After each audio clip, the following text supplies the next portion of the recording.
బతుకు ఆడు ఆటలో మరణమంటే ఏమిటి? ఆటలోని అలుపు వంటి చిన్న మలుపులే జీవితాన్ని అందక జీవమెళ్ళిపోదులే, ఆరిపోని అణిగిపోని చిరంజీవిలే.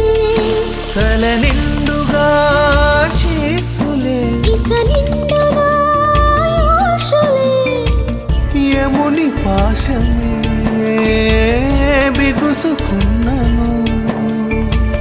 మరణమన్నది మరల జననమే. నిండు నూరేళ్ల సావాసం స్వర్గమయ్యింది వనవాసం. దండగుచ్చాను నా ప్రాణం,